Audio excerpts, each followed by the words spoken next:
Hey guys, welcome to the Jeep Solid Garage. So I'm super excited to announce that I bought a Jeep Wrangler Unlimited Sahara. I wanted to give you guys a quick walk around. We're gonna look at the features, talk a little bit about pricing and all that good stuff coming up.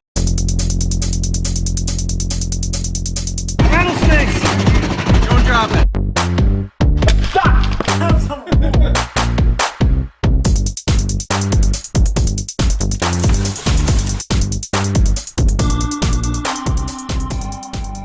So this is a 2012 Jeep Wrangler Unlimited Sahara. Now, I was looking at all the different models. I was looking at the Sport, I was looking at the Sahara and the Rubicon, and ultimately I obviously decided on the Sahara, and I am super happy with it. I definitely wanted something 2012 through 2018. I wanted that 3.6 liter Pentastar engine. I did not want the older 3.8, which people have a little more issues with. So I'm super happy with this purchase. I want to give you guys a quick walk around. We're going to look at the features and talk about the price. Now, the Sport versus Sahara versus Rubicon, obviously they each get more expensive. The Sport is the base model. It's a great little Jeep. There's nothing wrong with it. The Sahara is more of the luxury model, which it has a lot of nice features, which we'll get into. The Rubicon is really made for rough off-roading. If you're doing some serious off-roading, that's a great Jeep for you. This one is going to be a daily driver, so the Sahara is the perfect match for me. The first thing most people notice on the Sahara versus the other models is you do get painted fender flares, and that's nice, but honestly I might end up changing these out down the road.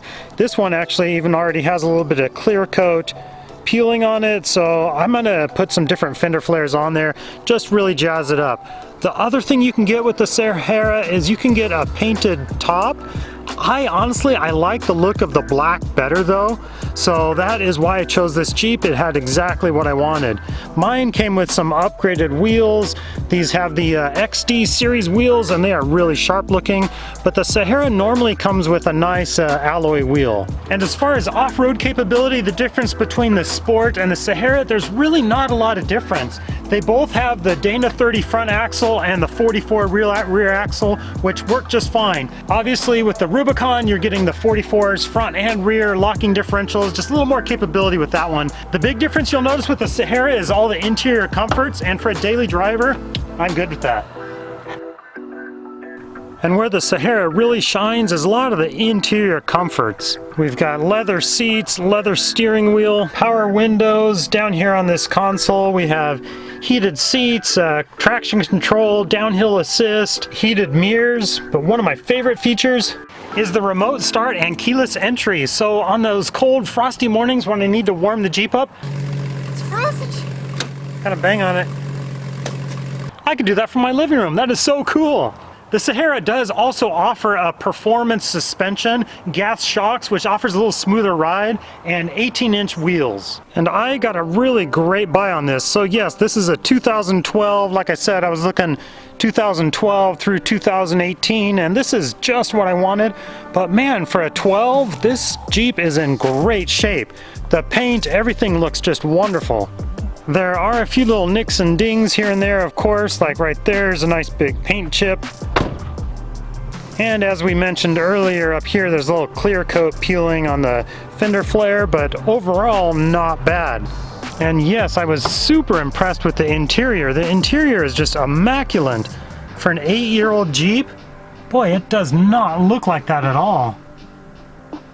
And of course my kids are super excited about it as well. Now there's finally plenty of room for them. I can take my whole family. And the cargo area, so nice, so much room in here. I'm definitely not used to all of this storage space. That'll come in super handy. Few little nicks and dings around the subwoofer there.